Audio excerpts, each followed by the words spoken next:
Negotiations right now are underway on Capitol Hill regarding this proposal to inject $1.8 trillion into businesses and households. But as we see Democrats and Republicans going back and forth over the details, are these checks that are ranging from $600 to $1,200 for the working middle class even enough to keep people on their feet?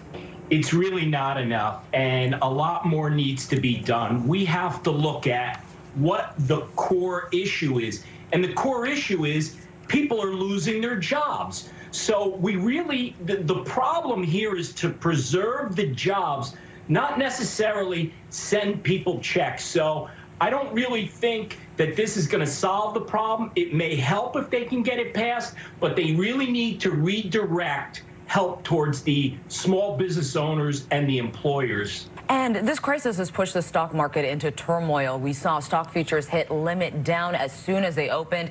Can you tell us what this means for Americans' 401k plans? Well, there's no question that it's going to be a rough ride ahead. I think that we're going to see the market literally be all over the place.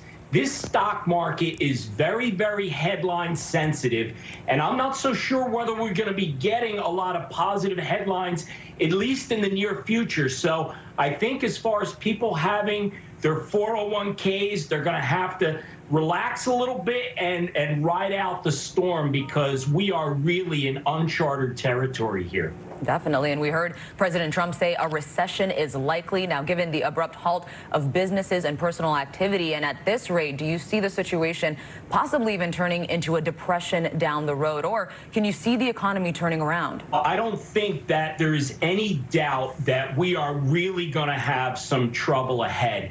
With the amount of people that are going to be potentially unemployed here, I don't know if we want to say recession, depression. I would just say we're in for extraordinarily challenging times, and I'm not so sure that we really bounce back from this so quickly. It really depends on what type of programs the government can put in place to try to keep this economic downturn as limited as possible.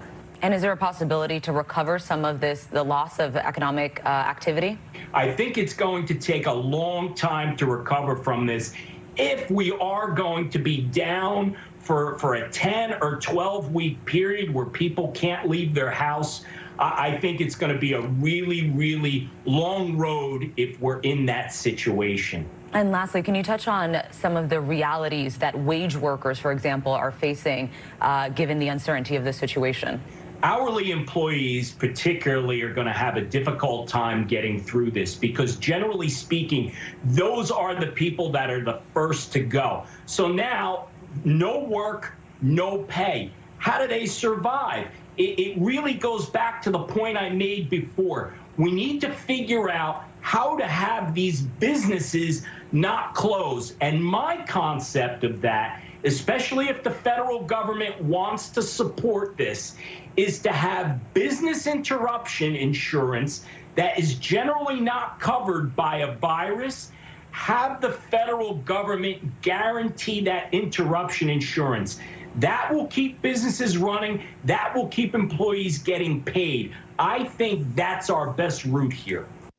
And Kenneth, on that note, he points out that industries like the airline industry, they will bounce back because the government won't let them fail. But for restaurants, it's going to be a lot harder. They're going to be devastated because they don't have a lot of excess capital. And we just think about the American worker, the average one is going to have a tough time.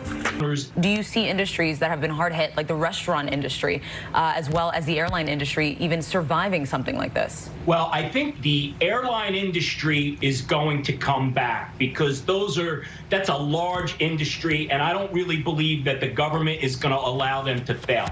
However, an industry like restaurants, they are going to be devastated. An investment bank, Morgan Stanley, is predicting the gross domestic product could drop by 30% in the second quarter. As virus testing, supply